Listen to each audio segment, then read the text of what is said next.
Hello everyone, আসসালামু আলাইকুম। সবাই কেমন আছেন? নিশ্চয়ই ভালো আছেন। আমি কিন্তু আপনাদের দয়ে খুবই ভালো আছি, আলহামদুলিল্লাহ। তো আমি এতদিন ধরে মানে শুনতে শুনতে আমার কান ঝালাপালা হয়ে গেছে, মাথা নষ্ট। এই জায়গাটা কি আছে আমি জানি না। তো আজকে আমি প্রায়ই আসি, কিন্তু আমার ওরকম আগ্রহ ছিল না, কিন্তু আমি ফেসবুকে ইউটিউবে দেখতে দেখতে আমার মাথা নষ্ট হয়ে গেছে। যার কারণে আজকে আমি গিয়েছিলাম, সত্যি যে দেখলাম মাথা নষ্ট। মানুষ ফুচকা চটপটি খাওয়ার জন্য এত লাইন দিছে যে এই রাস্তাটা সবসময় জ্যাম থাকে। দেখুন, তো আজকে ভাবলাম যে আমি একটু ভিডিও করি, সবাই করলো।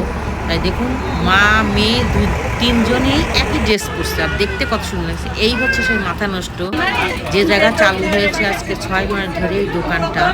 তা চালু হওয়ার পরে আমি আধা ঘন্টা দাঁড়াইছি, সিরিয়াল পাইনি, পরে আমি না খেয়ে চলে এসেছি। সত্যি কথা যেটা, দেখুন অবস্থা, কত মানুষ, আর বাহিরে তো রয়েছে একভাবে আর এরা তৈরি করতেছে। আমি বাহির থেকে ছবি তুললাম, ঠিক মতো দেখা যাচ্ছে না। যাই হোক, মাথা নষ্ট।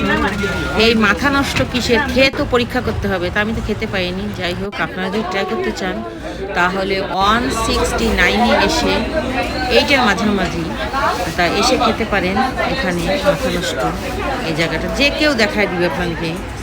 তো ভিডিও কেমন লেগেছে লাইক শেয়ার কমেন্ট করবেন। এই হচ্ছে মাথা নষ্ট ফুচকা, বেলপুরি, চটপটি সব ধরনের আছে খাবার। তাই আপুরা খাচ্ছিল, আমি বললাম কি আমি তো ভিতরে ঢুকতে পারছি না, দেখি আপনারা কি খাচ্ছেন, একটু ছবি তুলতে। আজকে এই পর্যন্ত, সবাই ভালো থাকবেন, আল্লাহ হাফেজ।